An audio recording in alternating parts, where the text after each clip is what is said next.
আসসালামু আলাইকুম deer lovely audience. আশা করি সবাই ভালো আছেন।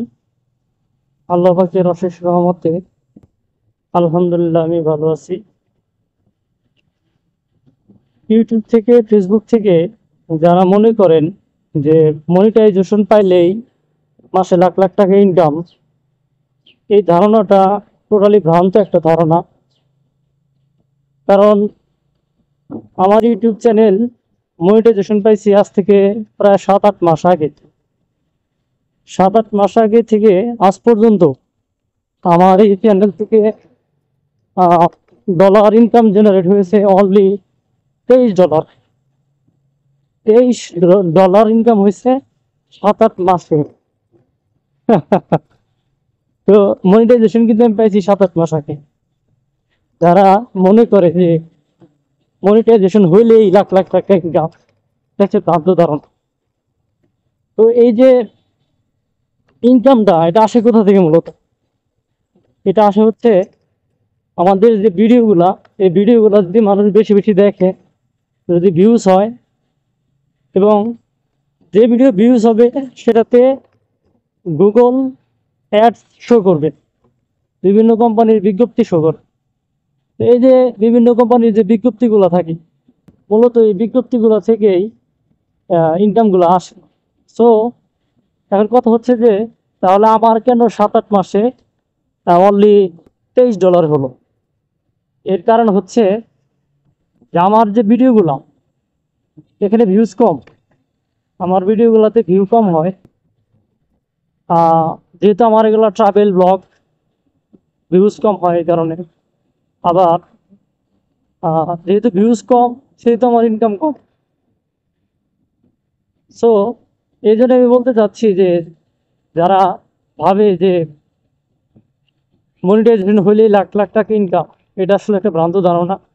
তাই বলে কি কাজ করবেন না? আহ, কাজ করতে হবে, থেমে থাকা যাবে না। আজকে হয়তো বা ভিউজ কম হচ্ছে, এমন হতে পারে যে আহ, কিছুদিন পরেই ভিউজ বাড়বে, ওয়াচ টাইম বাড়বে, মানুষ আপনার ভিডিও দেখবে, তখন কিতে পারে ইনকামটা বেড়ে যাবে। এই জন্য সাময়িকের জন্য যদি ভিউজ কম থাকে, ডলার ইনকাম জেনারেট যদি কমও যদি হয়, তারপরেও আশা ছাড়া যাবে না। আশায় বাঁচে, বাঁচে চাষা, চাষারা আশায় বাঁচে। সো আজকে আপনার পেজটা হয়তো বা রিচ করতেছে না, ভিউজ আসতেছে না, এমন তো হইতে পারে যে এক সময় আপনার পেজ রিচ করবে, ভিউজ আসবে। সো হতাশ হয়ে যাবেন, হতাশ হওয়া যাবেন, কাজ করে যেতে হবে। একে একে যোগ করলে 2 হয়, ও 2 কিন্তু একবারে হয় না। হ্যাঁ, জিরোর সাথে জিরো যোগ করলে কিন্তু 2 হয় না। সো আমি যেটা বলতে চাচ্ছি যে আপনাদেরকে হতাশ হওয়া যাবে না, কাজ করতে হবে। আর একটা জিনিস, ফেসবুকে যারা কাজ করেন, দেখেন একমাত্র বউ ব্যবসায়ী যারা, যারা কাপড় ব্লগ করে, এরকম বউ ব্যবসায়ী যারা আছে তারা, আরেক হয়েছে যাদের ব্রেন নাই, মানে অযথা এসে লাফালাফি পাগলামি ছাগলামি করে, এদের ভিডিওতে ভিউ বেশি হয়। এবং এরা দেখেন যে এই কাপড় ব্লগ করার আগে ছিল শূন্য, জিরো, আজকে তারা হয়ে গেছে হিরো। এই যে বউদের দেখে দেখুন, মানে কি বলবো, যে যাদের কোনো ব্রেন নাই আর কি, যাদের ব্রেন নাই তারা কাপড় ব্লগ করে, আর যাদের ব্রেন আছে তারা কাপড় ব্লগ করে না। তারা নিজে থেকে কিছু করার চেষ্টা করে, বউদের প্রদর্শন করে যারা ইনকাম করে, তারা হচ্ছে বউ ব্যবসায়ী।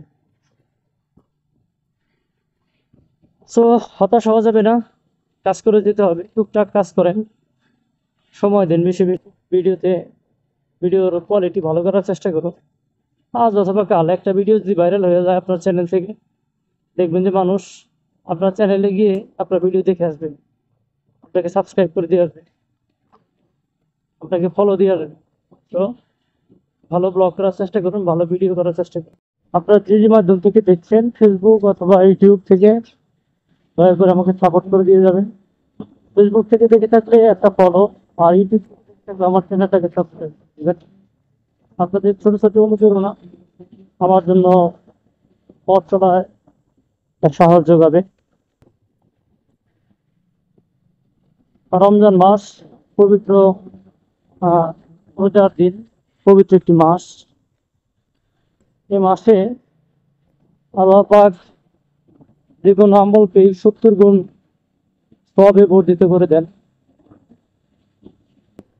আমরা সারাদিন রোজা থেকে যখন ইফতার করি তখন আমাদের উচিত একটু আমাদের প্রতিবেশীদের থেকে নজর দেওয়া, তাদের ইফতারে সঙ্গী করে নেওয়া। 10 রকমের খাবার আমরা যে খাবারটি যদি আমরা ইফতার করি আর আমাদের প্রতিবেশীরা যদি অনাহারে থাকে বা ইফতার করার মতো সামর্থ্য না থাকে, তাহলে কিন্তু আমাদের রোজা আমাদেরকে বাঁচাতে পারবে না। প্রতিবেশীদের একটা হক আমাদের ইনকামের ভিতরে রয়েছে, আমাদের রোজগারের ভিতরে রয়েছে। এই জন্য আপনাদের যার যেটুকু সামর্থ্য আছে, যেটুকু অ্যাবিলিটি আছে, সেটুকু দিয়ে আপনাদের প্রতিবেশীদের হক আদায় করার চেষ্টা করবেন। আপনাদের প্রতিবেশীদের যে একটা ইফতারের চাহিদা রয়েছে সেটা মেটানোর চেষ্টা করবেন।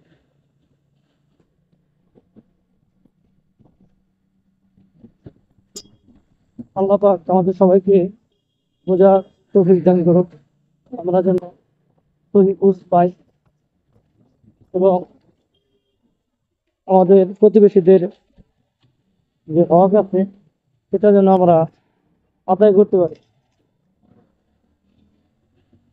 আল্লাহ পাক আমাদেরকে সেই বুঝ দান করুক, আমিন।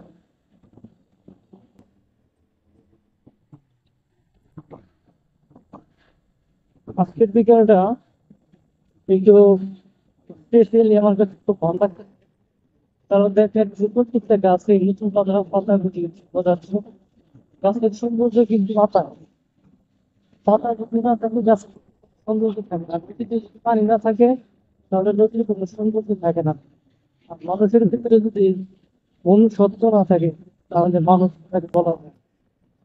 তো মানুষ হইতে হয় আমাদের আচার আচরণ দিয়ে, আমাদের কথাবার্তা দিয়ে, ব্যবহার দিয়ে মানুষকে বুঝাইতে হয় যে আমরা মানুষ।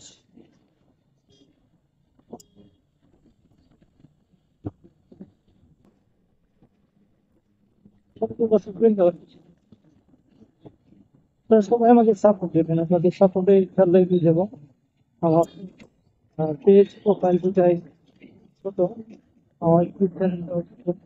আপনারা সহযোগিতা করলে কেবল সম্ভব আমার এগিয়ে যাওয়া, অন্যথায় আমার এগিয়ে যাওয়া সম্ভব নয়।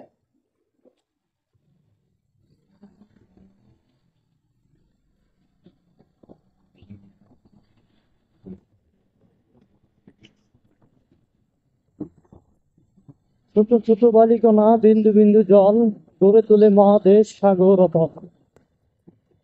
ছোট ছোট বালিকণা দিয়েই একটা পাহাড়ি স্তূপ, 1 ফুট 2 ফুট পানি দিয়ে একটা সমুদ্রের অভিজ্ঞতা বলতেছিলাম যে প্রতি গ্লাস শরবত বিক্রি করতেছে 20 থেকে 25 টাকা।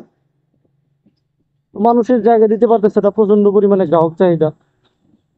আমি তাকে এক পাশ থেকে গিয়ে জিজ্ঞেস করলাম যে ভাই, আপনাদের এখানে তো প্রচন্ড পরিমাণে মানুষের ভিড়, কাস্টমারের ভিড়, তো আপনার শরবতের যে কোয়ালিটি দেখলাম আমি, কোয়ালিটি অত্যন্ত ভালো। যে বিক্রি করতেছেন 20 থেকে 25 টাকা, এত কম দামে বিক্রি করতেছেন কারণ? তখন সে আমাকে বিজনেস বোঝাতো।